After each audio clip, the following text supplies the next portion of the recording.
네, 오늘 말씀은 레위기 13장 9절 말씀부터 몇 절 보겠습니다. 어떤 사람에게 문둥병이 들었으면 그를 제사장에게로 데려갈 것이요, 그러면 제사장이 그를 살펴볼지니 보라, 만일 피부에 부스럼이 하얗게 있고 털이 휘어져서 부스럼에 생살이 급히 생겼으면 그것은 그의 피부에 오래된 문둥병이라. 제사장은 그를 불결하다고 선언할 것이요, 그를 가두지는 말 것이니 이는 그가 불결함이라. 제사장이 어디를 보아도 문둥병이 터져 피부에 퍼져서 그 문둥병이 그 질병을 가진 자의 머리부터 발까지 온 피부를 덮었으면 제사장은 숙고할지니 보라, 만일 문둥병이 그의 온몸에 퍼졌으면 제사장은 질환을 가진 그를 깨끗하다고 선언할지니 모두 휘어졌으므로 그는 깨끗하니라. 그러나 그에게 생살이 돋아나면 그는 불결하게 되리라. 제사장은 그 생살을 보고 그를 부정하다고 선언할지니라. 이는 그 생살이 불결함이니 그것은 문둥병이라.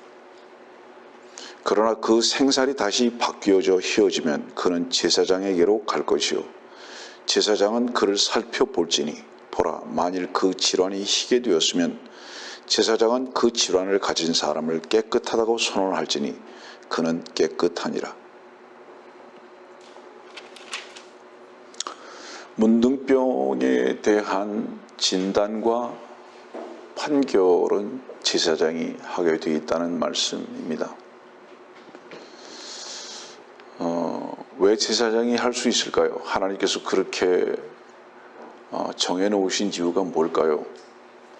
제사장, 우리는 독특한 백성들입니다. 그리고 하나님 앞에서 우리는 제사장들입니다. 제사장들은 그 삶이 어떠냐? 날마다 죽음을 경험하는 자들이고 죽음을 보는 자들입니다. 제사장이 문둥병을 진단할 수 있는 이유가 무엇이냐면 그는 문둥병으로 인해서 날마다 죽음이 무엇인 줄을 알아가고 있다는 의미입니다. 그래서 여기 말씀을 보면 13절의 말씀 보니까 제사장은 숙고할지니 그렇습니다. 여기서 이 숙고할지니, 이 말씀은 뭐죠? 경솔하게 판단하지 말고 좀 더 깊이 있게 관찰하고 조사해보라. 근데 놀라운 것은요,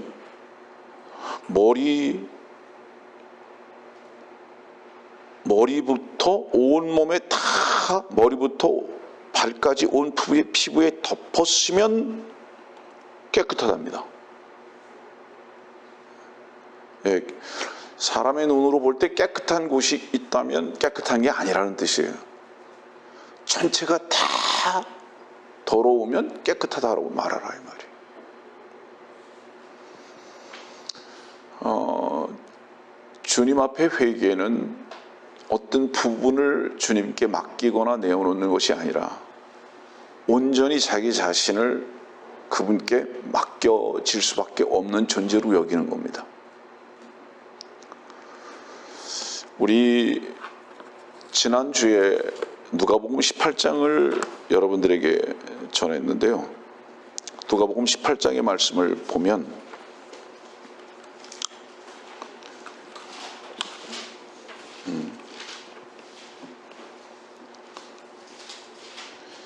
21절부터 보겠습니다. 그가 말씀드리기를 이 모든 것은 내가 어려서부터 지켜왔나이다 라고 하니라. 예수께서 이 말을 들으시고 그에게 말씀하시기를 아직 너에게 한 가지 부족한 것이 있느니라. 네가 가진 모든 것을 팔아라 가난한 사람들에게 나누어 주라. 그리하면 하늘에 있는 보물을 가지게 되리니 그런 후에 와서 나를 따르라고 하시니라. 그가 이 말씀을 듣고 몹시 슬퍼하니 이는 그가 큰 부자이기 때문이더라. 예수께서 그가 몹시 슬퍼하는 것을 보고 말씀하시기를, 그 다음에 지난주의 말씀의 제목과 같이 낙타가 바늘귀로 들어가는 것이 부자가 하나님의 나라에 들어가는 것보다 더 쉬우니라고 하시니라. 이 부자는 자기가 생각하는 가치가 무엇이었느냐면 물질이었습니다. 그런데 지난주에도 설명을 드렸듯이 단순히 성경에서 말하는 부자는 물질만을 말하지 아니한다. 자기의 자랑 혹은 자기의 선한 행동, 이런 것들을 말한다라고 지난주에 사전에 여러분들에게 말씀드렸습니다. 오늘의 이 말씀과 레위기 13장에 있는 말씀과 연결되어져서 먼저 여러분들에게 잠깐 설명을 하면요, 이 누가복음 18장에 있는 이 부자는 어릴 때부터 지켜온 게 있어요. 다 지켜왔어요. 근데 주님은 뭐라고 말씀하시죠? 한 가지 부족한 게 있다고 말씀하십니다. 한 가지 부족한다 하는 것은 무엇을 의미하죠? 하나님의 나라, 천국을 상속받는 것에 대해서 자격이 없다 이 말입니다. 영생에서 자격이 없다 이 말입니다. 근데 이 청년은 자기가 지켜 행해서, 어릴 때부터 지켜 행해서 지금까지 잘 지켜왔기 때문에 천국을 상속받을 수 있다라고 생각하고 주님 앞에 나온 것입니다. 그런데 주님은 말씀하시기를 한 가지 부족한 것이 있다. 이것은 뭐를 얘기하죠? 너는 다다를 수 없다. 그것 가지고는 다다를 수 있는 것이 아니다. 획득할 수 있는 자격이 없다 이 말이죠. 한 가지 부족한 것이 있다. 이렇게 말씀하시는 거예요. 그러면서 네가 아무리 몸부림을 친다 할지라도 네 자신의 몸부림치는 것을 가지고 천국을 상속받으려고 하는 것은 낙타가 바늘귀로 들어가는 것보다 더 어려운 것이다. 이것은 세상의 가치나 세상의 평가에서 볼 때는 선하다고 평가받을 수 있을지 모르지만 하나님의 선하심 가운데에서는 너는 절대 못 미치는 자다. 지금 이 말씀을 하고 계시는 거죠. 근데 이 주님께서 요구하시는 것은 다 팔아라고 말씀하시는 겁니다. 다 팔아라고 말씀하시는 그 뜻은 뭐냐면 네가 사실은 안 팔고 있는 것이 하나 있어. 그건 뭔지 아냐? 가치로 여기는 것은 안 팔아 이 말이죠. 네가 생각할 때 가치로 여기는 건 안 팔고 있다 이 말이에요. 그 가치가 무엇이냐? 물질로 대변되고 있는 너의 선행이다 이 말이에요. 너의 옳음이다 이 말이에요. 네가 생각할 때 이거는 옳은 것이야. 그 옳은 것이 뭐죠? 물질은 지켜야 하는 거죠. 또 하나 뭐죠? 가족은 사랑해야 하는 거죠. 이 두 가지의 옳음과 가치는 절대로 넌 팔 생각이 없다 이 말이에요. 근데 사실은 주님은 그것을 팔으라고 말씀하시는 겁니다. 그것을 팔아라. 그것을 팔으라는 그 뜻은 무슨 뜻이죠? 그거야말로 사실은 뭔지 아냐? 네가 지켜야 할 만한 가치가 아니야. 그 지켜야 할 만한 가치가 그것이 아니고 천국 하나를 참된 가치로 여긴다면 천국이라는 그 보물의 가치 앞에서 그것은 무엇인지 아느냐? 팔아버려야 할 무가치한 것이야 라고 말씀하시는 거예요. 이것이 마태복음 13장에 주님께서는 그것을 아셨기 때문에 모든 것을 팔아서 보물을 사고 진주를 샀어 라고 말씀을 하시는 것입니다. 레위기 13장에 있는 말씀과 연결되어져서 저는 오늘 여러분들에게 이런 말씀을 전하기를 원하는 겁니다. 여러분들은 주님을 만나서 하나님의 나라의 백성으로 인침을 받았다면 그 동기가 무엇인가? 아마 꼭 그래야 됩니다. 여러분들의 악함이나 여러분들이 생각하는 죄들 때문에 주님을 만났다고 한다면 반쪽짜리입니다. 절대로 반쪽짜리입니다.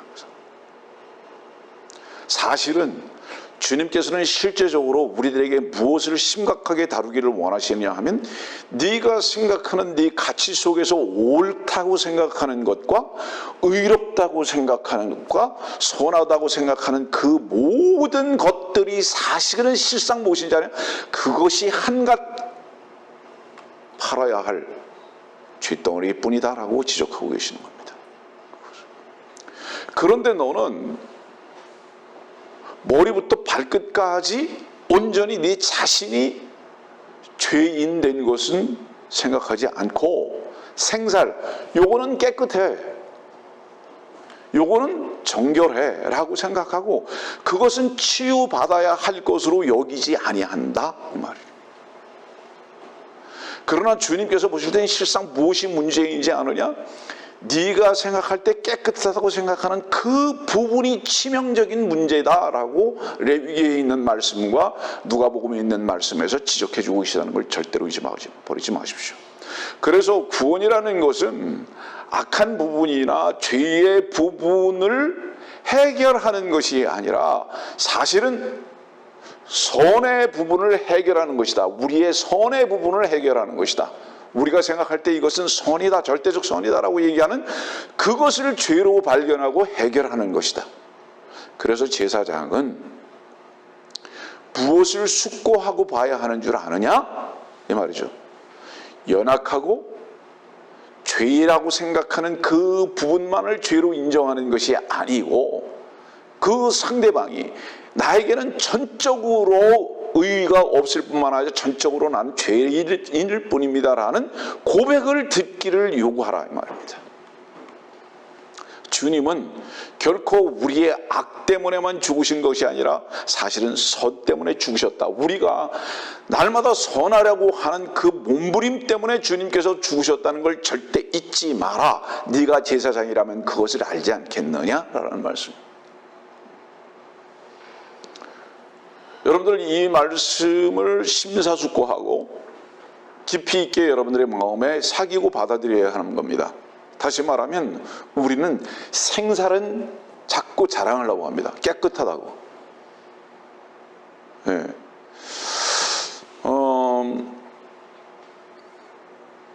무엇을 볼 때에 어디서부터 보는지 아세요? 무엇을 볼 때 여러분들의 눈에서 본다고 생각하십니까? 아닙니다. 여러분들의 마음의 평가와 마음의 가치에서부터 이 눈을 통해서 보고 결정하게 됩니다. 이 눈을 둔 이유는 뭐냐 하면 사실은 이 눈으로 보는 것이 눈을 감아버릴 수도 있고 눈을 동그랗게도 뜰 수 있는 이유가 뭐냐면 그 원인이 너희들의 마음에 있다 이 말이에요. 그래서 우리 눈으로 볼 때에 이건 가치 있다 없다를 평가하는 것이 아니라 이미 그 가치를 네 마음에서 평가하고 있다는 겁니다. 여러분들 그렇잖아요. 그러나 이것은 무엇으로부터 기인된 것인지 아느냐? 어두움에서 기인된 것이다. 왜냐하면 네 마음이 깨끗이 못하기 때문에 네 마음에 말씀의 빛이 없기 때문에 네 자신의 평가 속에서 보려고 하는 습성이 있다 이 말입니다.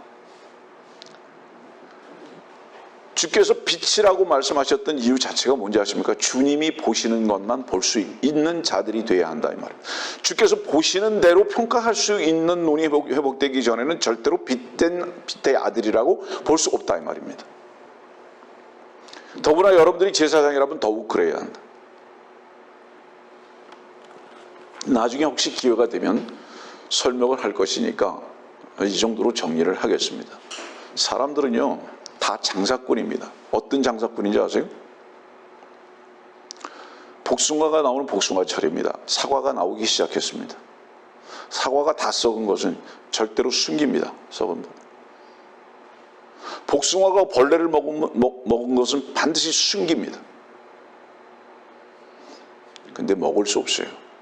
그것을 먹을 만한 것으로 사거나 그것을 먹을 만한 것으로 씻어보면 사실은 그 안에 벌레가 가득 차고 다 썩어버렸습니다. 그리고 그 썩은 것과 벌레는 사실은 독극물입니다. 근데 그 가치를 모르고 우리는 사려고 하고 가치 있게 여기려고 한다 이 말입니다. 주님께 드려지는 것은 절룩발이 양도 안 되고요. 천백이 양도 안 되고요. 눈 하나가 멀어도 안 되고요. 주님께 드려지는 양은 온전해야 합니다. 한 가지도 부족한 것이 없어야 됩니다. 하나님께서 어린 양 예수 그리스도 한 분만 받으셨다는 것은 무엇을 의미하느냐 하면 그분만 부족한 것이 없은 분이기 때문이었습니다. 근데 우리는 어떻죠? 그분을 카피하고 그분을 모방하려고 하는 삶을 살고자 한다 이 말입니다. 이것이 종교인의 삶이다. 주님께서만이 우리의 생명이 되셨다는 것은 무엇을 의미하느냐? 우리가 살으려고 하는 노력을 해서는 아니 되고 그분만이 우리 안에서 산 자로 드러나져야 한다는 것을 의미하는 겁니다. 근데 우리들은 그분 앞에, 하나님 앞에 바른 자로 인정받기 위해서 몸부림치고 살려고 한다 이 말입니다. 이것이 무엇인 줄 아느냐? 생사를 자랑하려고 하는 자들이고 네가 한 가지 부족한 것을 계속 채워나가려고 하는, 낙타가 바늘귀 속으로 들어가려고 하는 이런 몸부림을 가지고 살아가는 어리석은 삶을 살고 있다라고 지적하고 계신 것 절대로 잊지 마십시오.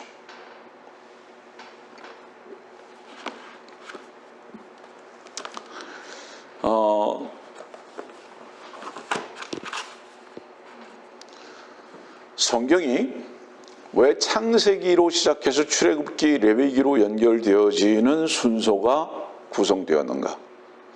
창세기는 여러분들 알다시피 하나님께서 보기에 좋았다라는 말씀으로 시작하십니다. 그러다가 하나님을 실망시키십니다. 창세기 3장이죠. 예. 그리고 옷을 입었습니다. 그 마지막에, 창세기 마지막에 어떻게 여러분들은 종결되는 것을 이미 배우셨을 겁니다. 창세기 50장에 보면 요셉이 마지막 절을 보세요. 관에 넣고 끝납니다. 요셉이. 예전에 제가 설교를 말씀드린 적이 있지만 관에 넣고 못을 꽝꽝꽝 치는 순간에 창세기는 끝납니다. 그 창세기가 50장에 요셉이 관에 넣고 못 박힘으로써 죽었다는 것은 주님이 십자가에 죽으셨을 때, 못 박힘으로 죽으셨을 때 모든 하나님의 창조의 역사는 새롭게 돼버리는 겁니다. 그리고 주님께서 심판받으심으로 말미암아 어떤 결과가 왔습니까? 요셉은 주님의 정확한 모형인데 주께서 죽으심으로써 어떤 결과가 왔습니까? 출애굽이라는 결과가 도출하게 됐습니다. 그것을 우리가 믿음으로 말미암아 우리는 세상에서 나올 수 있는 자격을 얻게 됐습니다. 그렇잖아요. 그런데 세상에서 나올 수 있는, 나오게 된 목적이 있죠.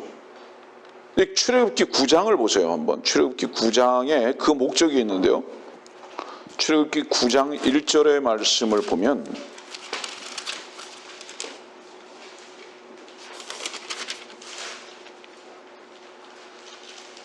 주 하나님이 이같이 말하노라. 내 백성을 가게 하여 그들로 나를 섬기게 하라. 출애굽기는 계속 이 말씀하고 계십니다. 애굽에 있는 내 백성을 가게 하라고. 왜 내보내야 하는지 아느냐? 왜 자유를 줘야 하는지 아느냐? 왜 세상에서 해방해야 하는지 아느냐? 그곳에 있으면서는 절대 나를 섬길 수 없기 때문에 내보내라.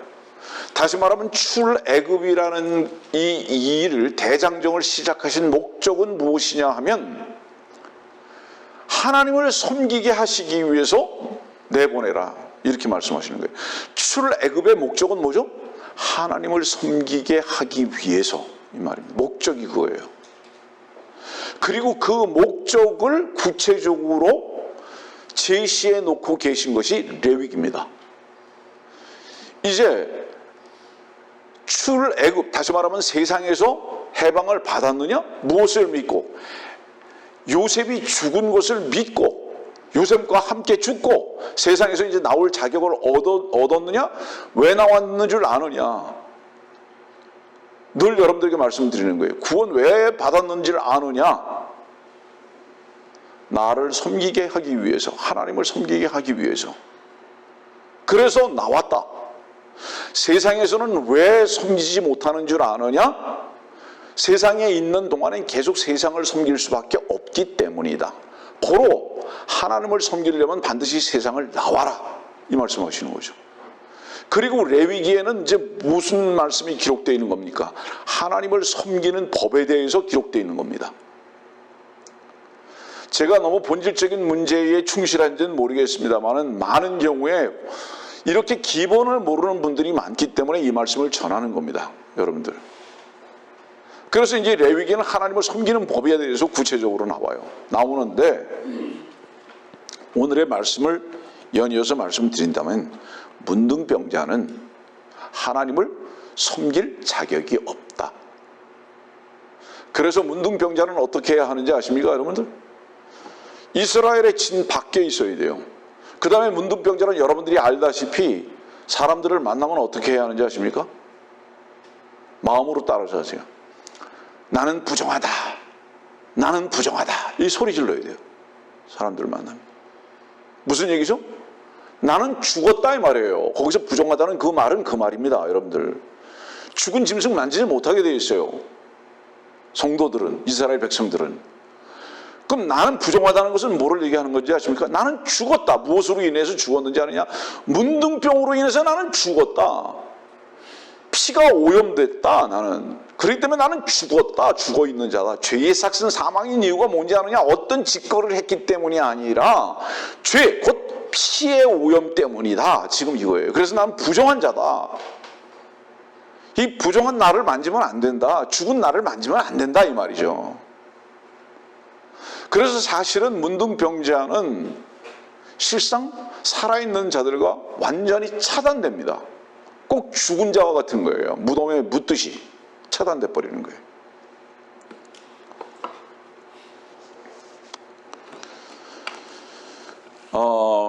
레위기가 무엇을 기록해 놓은 거라고요? 출애굽한 자들의 목적은 하나님을 섬기기 위해서, 그리고 어떻게 섬기는가라는 것을 구체적으로 설명하기 위해서 레위기를 기록해 놓으셨는데, 제사법입니다. 최초의 제사는 아벨이 드렸습니다. 기록에 의하면. 아브라함이 왜 제사를 드리죠? 왜 이스라엘 백성들이 제사를 드리죠? 제사는 뭔지 아세요? 하나님께 축복을 받기 위해서? 아닙니다. 제사의 목적은 이 고백이에요. 하나님, 저는 오늘도 죽음을 가지고 주님께 나아갑니다. 전 살아야 할 자격이 있는 자가 아니라 저는 죽어야 할 존재입니다라는 것에 대한 살아있는 고백을 하는 시간이에요. 제사라는 것은. 나는 마땅히 오늘도 죽어야 할 존재입니다. 나는 마땅히 오늘도 죽어야 할 존재입니다. 이것을 가지고 나가는 겁니다. 제사장은. 이 제사라는 것이 그거예요. 여러분들이 주일날 예배당에 와서 주님께 예배를 드린다는 다른 의미는 뭐냐? 예배를 통해서 하나님을 얻는 것이지, 그것이 복이고 그것이 우리의 채워짐이 되어야 하는 것이지, 예배를 통해서 세상 것을 얻기 위한 수단으로 삼는다는 것은 제사하는 게 아닙니다. 그건 예배하는 게 아니에요. 그거는 태양신을 섬기는 자들의 거짓된 종교 행위일 뿐입니다. 그래서 교회가 전적으로 부패를 한 이유가 바로 거기에 있는 거예요. 주님께 제사하고 예배 드리는 것은 축복, 어떤 축복, 세상의 물질, 건강 이런 축복이 아니라 주님 자신을 얻는 것입니다. 나를 주님께 온전히 부인하고, 세상과 함께 부인하고 주님 자신을 얻는 이 행위를 말하는 것이지, 세상을 얻기 위한 수단이 아니다, 절대로.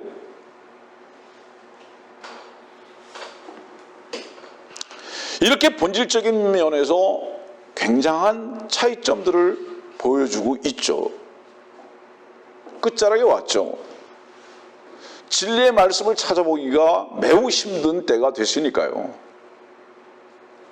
지난주 설교를 한 것으로 인해서 서브스크라이브가 한 3명, 4명 정도가 떨어져 나갔습니다. 저는 오히려 그것을 보면서 몹시 마음이 흥분됐어요. 왜 그것을 보고서 몹시 마음이 흥분이 됐냐면, 지난주 설교를 듣고 분명히 마음이 상한 사람들이 있다는 뜻입니다. 이것은 오히려 어떤 면에서는 감사할 일이다. 왜 그런 생각이 들었냐 하면, 이 설교를 마땅치 않게 여기는 자들은 이 설교를 듣지 않아야 한다. 결코 숫자가 중요한 것이 아니다. 이 말씀을 듣고 아멘이 되는 사람들만 이 말씀을 들어야 한다. 여러분들 계시록에 처음부터 끝까지요, 이 계시록 22장 보세요. 마지막 절과 그 전절에 계속 아멘이라는 단어가 2번이 나오거든요. 이 아멘이라는 건 뭐를 얘기하는지 아십니까, 여러분들? 왜 거기에 그렇게 기록되는지 아세요, 혹시? 인간의 모든 행위와 인간 자체는 죽어야 하고 하나님만 일하셔야 합니다라는 것에 대해서 아멘, 아멘 이렇게 하는 거예요. 계시록 마지막에 그것을 기록하신 이유가 뭔지 아십니까? 아멘으로 하나님 혼자만 일하셔야 한다. 인간은 다 끝나야 한다. 아멘. 이거예요. 이것이 성경의 역사라 이 말이에요. 기록이고. 근데 인간들만 일하고 있단 말입니다. 어떻게 하죠? 근데 감사한 것은, 또 하나의 감사한 것은 뭔지 아세요? 수년 동안 나는 그 형제를 가끔 생각하고 기도는 했지만 연락을 못했던 어떤 형제가 감사를 표현해 왔습니다.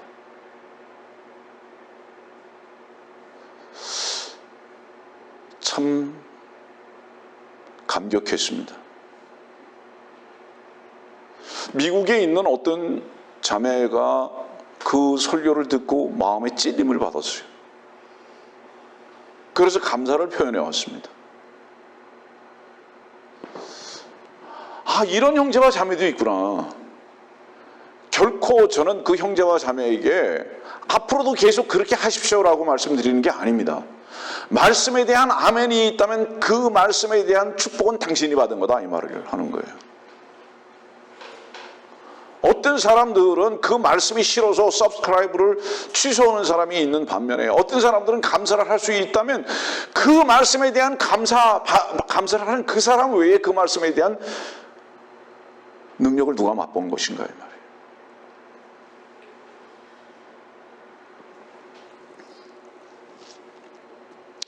여러분들이요, 누가복음 18장으로 다시 여러분들 돌아가면 그 부자가 몹시 슬퍼합니다. 몹시 슬퍼해요. 왜 몹시 슬퍼하죠? 이유가 뭐죠? 자기 생각에는 너무 귀중한 가치인 거예요. 그러니까 내놓을 수가 없는 거예요. 이거를 포기할 수가 없는 거예요. 그리스도인들이요, 당신의 고민이 뭔지 아십니까? 아, 왜 내가 계속 이렇게 나쁜 짓을 하고 사는가라는 것에 대해서 고민을 하고 있다면 당신은 낙제 점수입니다. 당신의 참된 고민은 어디에 있어야 하는지 아세요? 왜 이렇게 나는 선하려고 노력하는가? 왜 이렇게 나는 하나님께 인정받으려고 몸부림치는가? 이것에 대해서 몹시 고민해야 합니다. 이것을 팔아야 하는데 이것을 팔지 못하는 것에 대해서 몹시 고민해야 합니다. 제가 예전에도 말씀드렸지만 주님을 바로 섬기지 못하는 이유는 여러분들의 연약함 때문이 아니라 여러분들이 강하려고 하는 시도 때문이다.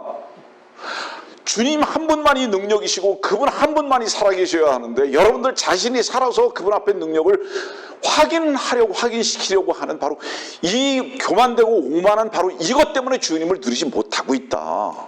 이것 때문에. 이런 자들이 어떻게 은혜를 알겠는가?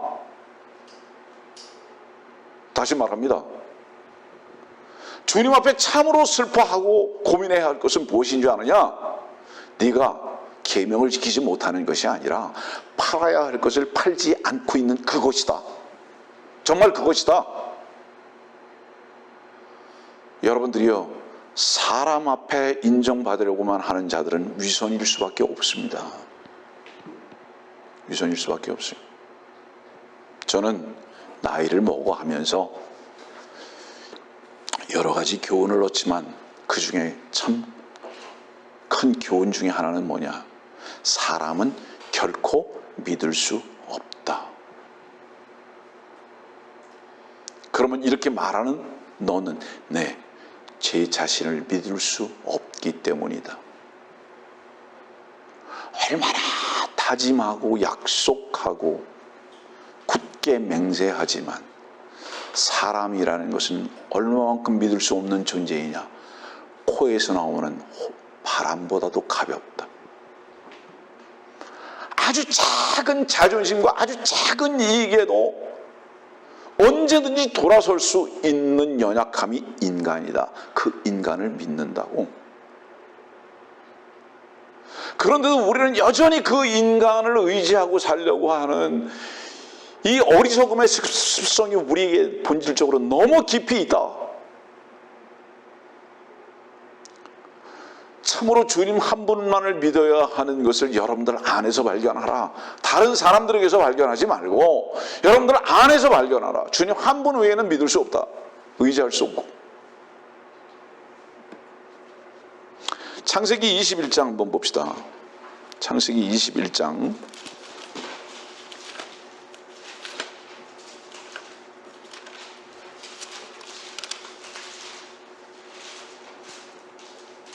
11절 말씀입니다. 그의 아들로 인하여 그 일이 아브라함의 눈에 큰 근심이 되었더라. 어떤 근심이죠? 아브라함에게 있어서?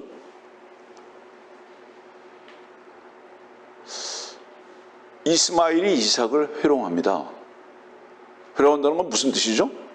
갖고 놀고 못살게 굴고 아들의 위치에서 아버지의 사랑을 받을 수 없도록 방해하고 자기가 형이니까 찍어 누르는 거죠, 한마디로 해서.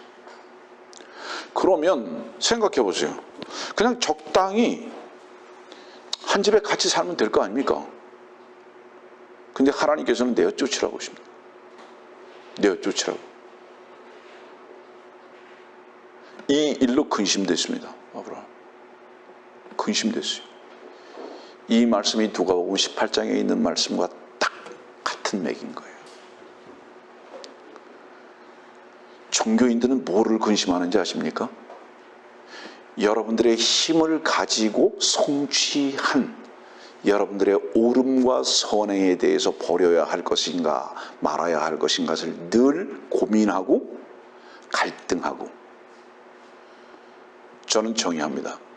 여러분들의 옳음과 선이라고 생각하는 것을 죄로 발견하지 않는 사람은 반쪽 구원, 그 사람은 주님 결코 모르는 사람입니다. 모르는 사람이에요. 내어 쫓으라고. 여러분들이 구원을 받았다면 더구나 내어 쫓아야 할 것이 무엇인 줄 아느냐, 지금 이 말씀이에요. 여러분들이 구원을 받았다면 더군다나 여러분들의 마음속에서 내어 쫓아야 할 것이 무엇인 줄 아느냐, 여러분들에 의해서 선하게 살아가려고 하는 선행이다. 이거 내어 쫓지 않으면 주께서 절대적으로 우리 안에서 의와 선이 되실 수 없음을 말씀하고 계신 겁니다. 여러분들이 지난 일주일 동안의 삶도 한번 생각해 보세요. 여러분들의 선과 여러분들의 의를 혹시 세우고 그것을 노력하고 그것을 평가받으려고 하는 삶을 살지 않았는가? 그렇다면 위선입니다. 우리는. 그것이 우리들 안에 존재하고 있기 때문에 약속의 아들이신 이삭이 회영당하고 있는 것이다, 이 말이에요. 우리의 선함은 우리의 행위 때문에 선한 것이 아니라 이삭이신 주님 아들, 하나님의 아들로 인한 선함이었던 것이 분명하잖아요. 그런데도 우리는 우리 안에 두 아들을 키우려고 합니다. 두 아들을. 이스마엘도 자랑하려고 하고 내어쫓기 싫어요. 이삭도 키우려고 하고. 여러분들이요, 그 두 아들을 키우려고 하는 한 절대로 한 아들도 키워질 수 없습니다. 갈등입니다. 갈등. 그죠? 예, 등나무와 칡뿌리가, 칡덩뿌리 함께 꼬일 수밖에 없는 거예요. 나무를 죽여버리는 거죠, 이것이. 여러분들, 나무를 죽이는 것은 넝쿨입니다. 여러분들이 주님 앞에서 참 나무로 발견이 됐다면 이 나무가 풍성하게 잘 자라서 열매를 맺으려면 한 아들은 내어 쫓아야 된다. 이 아들이 뭐냐? 이스마엘이다, 이 말이에요. 하나님 앞에서 참으로 우리들의 문제는 무엇이냐? 우리가 성숙하지 못한 이유가 무엇이냐? 우리가 강건하지 못한 이유가 무엇이냐? 영적으로. 그것은 우리의 연약함 때문이 아니라 사실은 우리의 강함을 자랑하려고 하는 바로 이런 헛되고 거짓된 위선의 삶 때문이라는 것을 말씀이 우리들에게 지적해 주고 계신 거예요. 이것이 레위기 13장의 말씀에 의해서 보면 생살이 나왔으면 깨끗해야 하는데 왜 부정하다고 말씀하고 계시느냐, 이 말이에요. 제사장은 어떤 사람의 선행을 보고 참으로 괜찮다라고 평가하는 자는 제사장의 자격이 없다.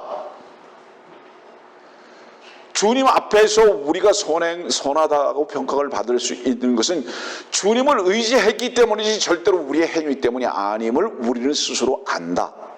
아멘. 왜 이것을 버리는가? 지금 이 말씀은 우리들에게 지적하고 계시다 이 말이에요. 지난번에도 여러분들에게 말씀드렸듯이요, 잠언 20장 말씀 잠시 다시 한번 보겠습니다. 중요한 부분이니까. 잠언 20장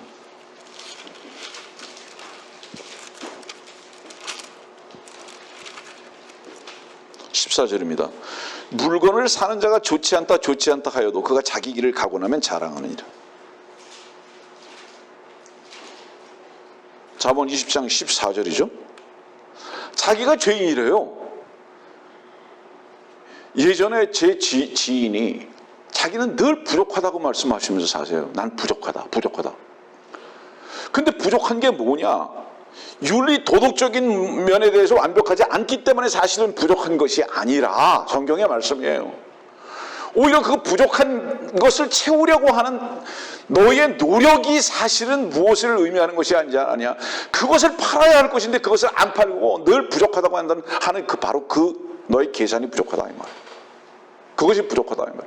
여러분들이요, 무엇이 하나님 앞에 우리가 부족한 자로 드러날 수밖에 없는지 아십니까, 여러분들? 그 이유는 우리의 행동이 온전하지 못한 것 아니에요. 날마다 부족하다고 하는 자기 평가 때문입니다. 그거예요. 사람들은 그렇게 말하잖아요. 내가 죄인이라고. 그러면서도 계속 자기 자신만을 쓰고 자랑하면서 살라 그런다. 예. 우리 누가복음 14장 말씀 한번 봅시다. 누가복음 14장.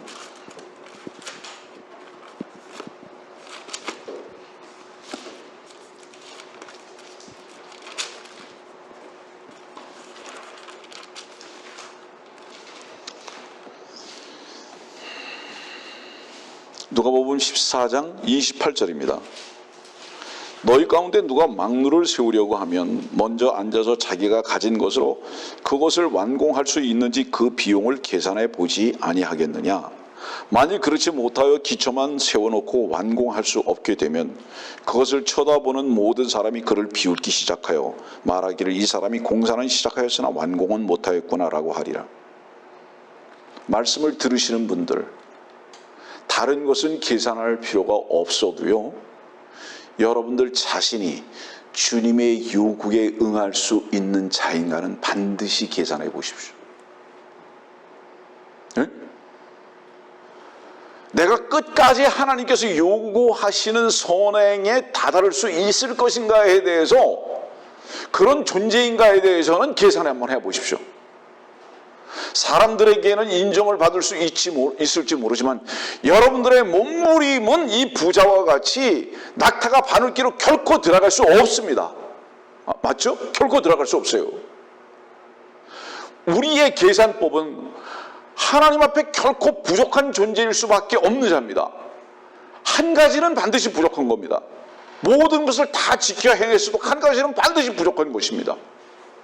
합격점이 아니라는 거죠. 천국을 앞에 놓고는. 근데 사람은 할 수 없는 것은 누구는 하신다고요? 하나님만 하시느니라. 좁은 문은 주님만이 들어가셨습니다.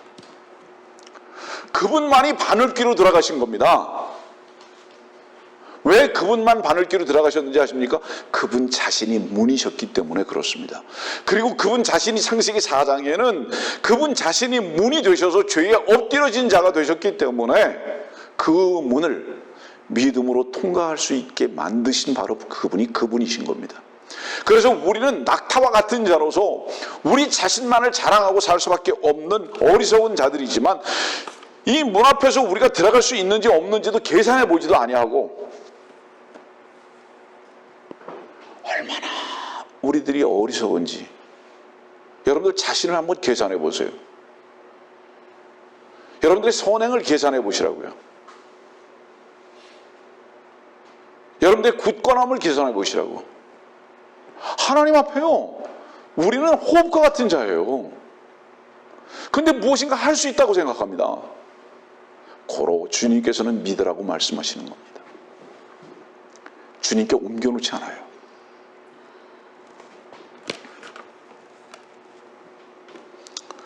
성경에 왜 독생자를 주셨다고 말씀하시죠? 왜 그렇게 말씀하시죠? 하나님의 아들은 하나입니다. 우리는 그 아들에게 속한 자일 뿐이에요. 우리가 그 하나님의 아들들이 된 이유는 뭐냐 하면 그분을 영접했기 때문입니다. 영접했다는 것은 뭐를 얘기하죠? 그분이 우리의 머리가 되시고 주가 되시고 우리의 생명이 되셨다는 것을 의미하는 거예요. 영접했다는 것은 그분이 우리 안에 사셨다는 것을 의미하는 것입니다. 그것은 전제가 뭐냐? 우리는 죽었다는 것을 뜻하는 거예요. 그래서 하나님께서는 독생자 한 분만이 아들이십니다. 근데 우리 스스로가 아들이 되려고 하는 노력을, 몸부림을 치고 살아가려고 한다. 이것이 누구죠? 이것이 카인이었고, 이것이 에서였고, 이것이 이스마엘이었던 것입니다. 그리고 이것이 신약 성경에는 바리새인이었고, 이것이 지난날의 우리들이었습니다. 그리고 이 아들들로서 하나님의 상속권을 받고자 하는 탕자가 아니라 큰아들의 위치에서 몸부림치면서 하나님의 뜻대로 살려고 했던 바로 그 종교인의 행태예요. 이것이 이 시대에 예배당을 그냥 왔다 갔다 하면서 하나님께 인정받으려고 하는 몸부림을 가지고 살아가는 자들을 말하고 있다는 말이에요. 어떡하죠?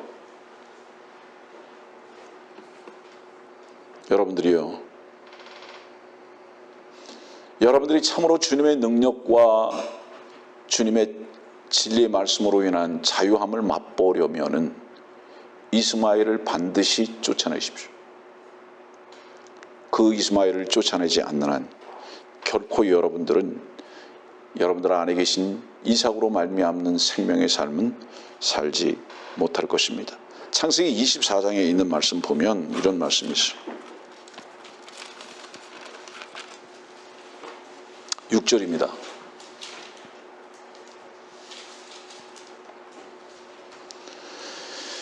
아브라함이 그에게 말하기를 너는 내 아들을 그곳으로 다시 데리고 가서는 안 됨을 알아야 하느니라. 어디로 데려가면 안 된다는 거죠? 가나안으로 데려가면 안 돼요. 예? 여러분들이 주님을 만났잖아요. 다시 돌이키면 안 됩니다. 절대로. 예? 그곳으로 가면 안 돼요. 신명기 18장에 있는 말씀 보면 신명기 18장입니다.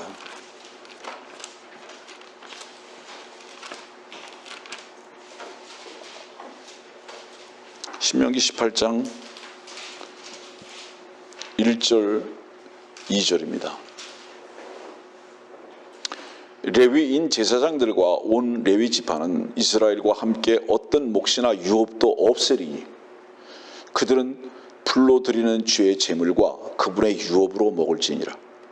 그러므로 그들은 그들의 형제들 가운데서 유업이 없으리니 주께서 그들의 유업이 되신다고 그분께서 그들에게 말씀하신 대로니라. 제사장들은요, 레위 지파는 왜 독특한지 아세요? 유업 없다.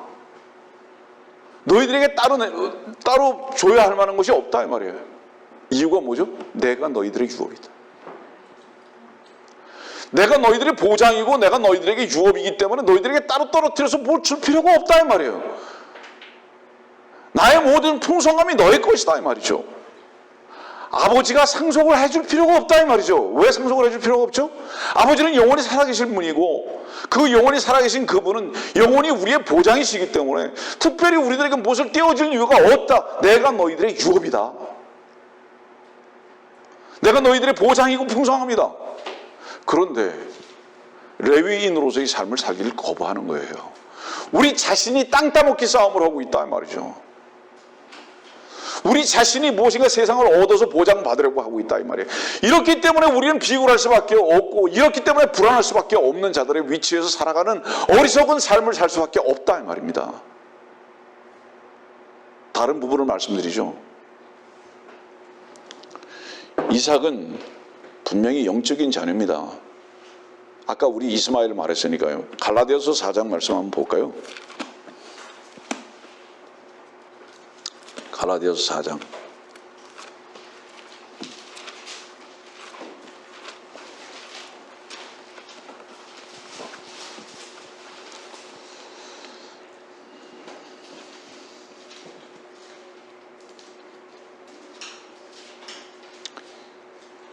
(28절입니다) 형제들아 이제 우리는 이삭과 같이 약속의 자녀라. 그런데 그때의 육신을 따라 난 자가 성령을 따라 난 자를 박해하였던 것처럼 지금도 그러하더라. 그러나 성경이 무엇이라 말하느냐? 여종과 그녀의 아들을 내어 쫓으라. 이는 여종의 아들이 자유로운 여자의 아들과 함께 상속을 받지 못할 것임이라 하였느니라. 그러므로 형제들아 우리는 여종의 자녀가 아니라 자유로운 여자의 자녀로다. 여러분들, 아무리 여러분들이요 몸부림쳐서 선하게 의롭게 살려고 해도요 하나님의 상급 결코 못 받습니다. 우리의 상급의 결정은 우리의 노력에 따라 절대로 정해지지 않습니다. 주님을 얼만큼 의지하고 주님의 생명으로 인해서 하나님을 기쁘게 했는가에 대한 부분만을 평가받지 절대로 우리가 그분께 무엇을 어떻게 드려가지고 천만에요. 우리가 드릴 수 있는 건 유일하게 하나, 그건 뭔지 아세요? 우리 자신을 날마다 부인하는 겁니다. 우리의 것을 그분께 드리는 것이 아니라 우리 자신을 그분께 날마다 부인하는 제사적 삶을 사는 것, 날마다 우리 자신을 부인하는 것 외에는 그분께 상급이 쌓여질 것이 하나도 없어요. 그래서 그분께 우리 자신을 부인할 때 주께서, 우리 안에 계신 주께서 그 생명으로 하나님 아버지를 섬기게 되는 이것 하나만을 계산하십니다. 하나님께서. 제가 며칠 전에 목사님과 그런 교제를 했어요. 하나님이 가지고 계시는 저울추와 저울은 왜 공평하지 않느냐? 하나님께서 달아서 재시는 계산은, 무게의 계산은 세상적 가치가 아니고 하나님의 가치에 따라서 그 무게를 재시는 분이기 때문에 그렇다. 인간의 저울은 자기에게 이익되는 거, 자기의 편인 거, 자기가 좋게 여기는 것, 자기가 가치 기준으로 여기는 것은 항상 무겁게 달고, 그것을 반대하는 것은 언제나 찔러서 해야 할 것으로만 여기는 자들이기 때문에 사람의 저울 안에 놓고 평가하는 평가는 결코 공평할 수가 없다. 그러나 하나님은 우리들을 나중에 재실 때 어떻게 무엇을 재시느냐, 네가 어떻게 살았느냐를, 네가 다른 사람들에게 무엇을 했느냐를 계산하실 분이 아니라 하나님 앞에 어떤 유익을 남겼느냐, 이거 하나만 다루실 거다. 그거 하나만 그분을 무게로 다실 거다.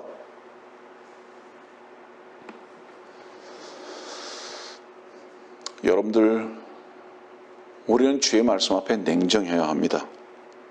예?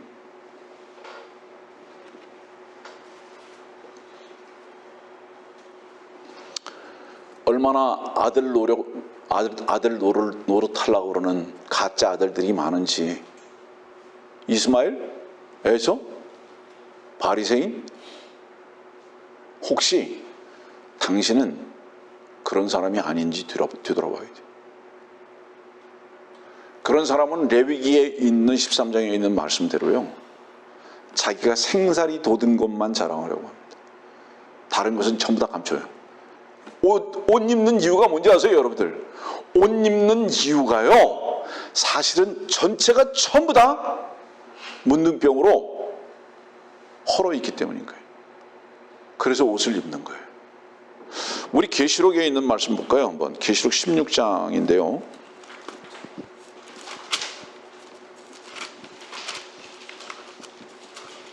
요한계시록 16장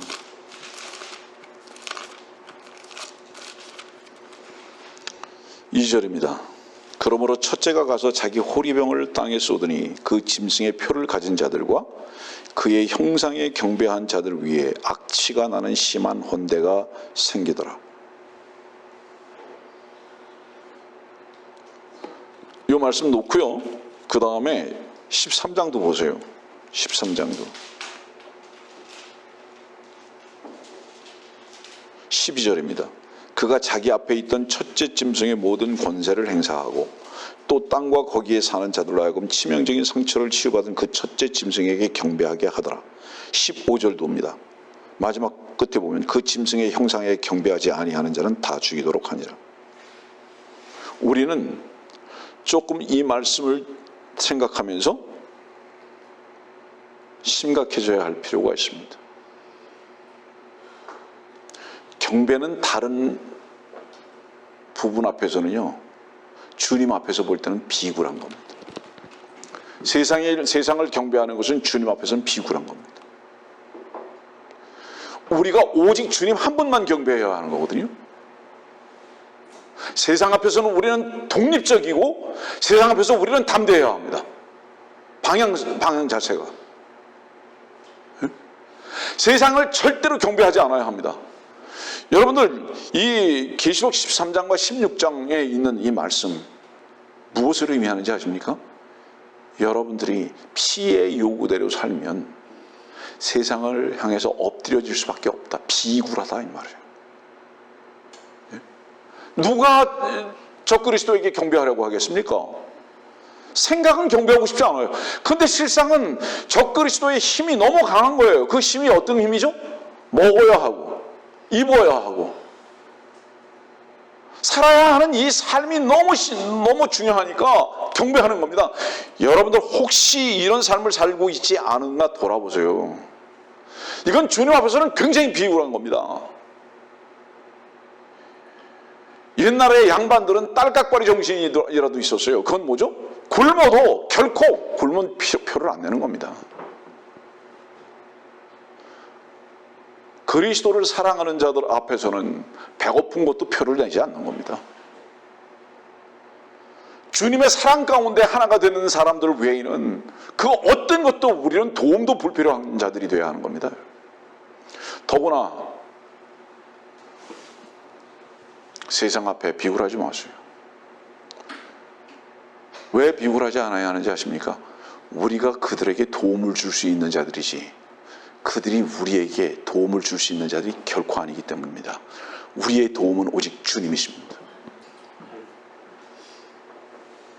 우리는 이 점을 절대 잊어버리면 안 돼요. 왜 이 말씀을 여러분들에게 이 말씀 전할까요? 계시록 16장은 상한데 온 몸이 다 상해 있어요.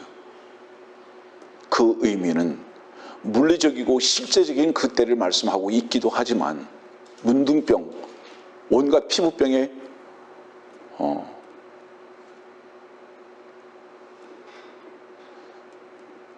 온 세상이 다 그렇게 되겠죠? 피가 다 오염됐겠죠? 이미 다 오염되어 있는 거지만 육신으로만 사는 거죠.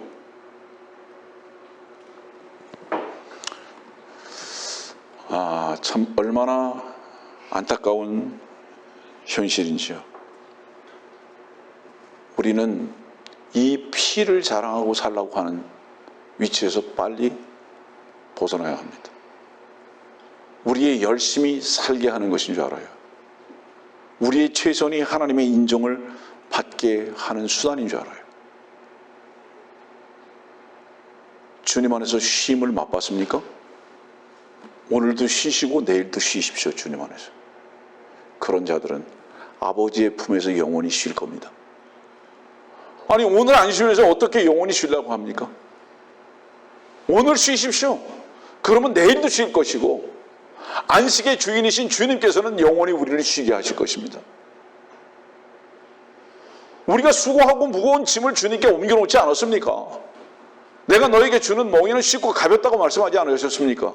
그런데 왜 우리가 애쓰고 힘써야 하는 것입니까? 그 일은 주님께서 하신 것 아닙니까?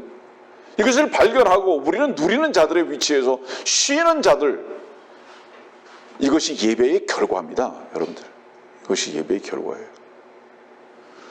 저는 오늘 이 레위기 13장에 있는 말씀을 여러분들에게 전하면서 주님께서 하신 그 일 앞에 참으로 아멘하고 있는가, 이것을 돌아보는 성도들이 됐으면 좋겠다. 우리가 제사장이라면 우리 자신의 죄와 죄들과 다른 사람들의 그런 부분들조차도 알아볼 수 있고 진단할 수 있으며 참 선하신 주님을 소개할 수 있는 위치에 이미 이르렀음에도 불구하고 우리는 참으로 주님 앞에서 어떤 삶을 살고 있는가를 되돌아볼 수 있는 시간이 되기를 바랍니다.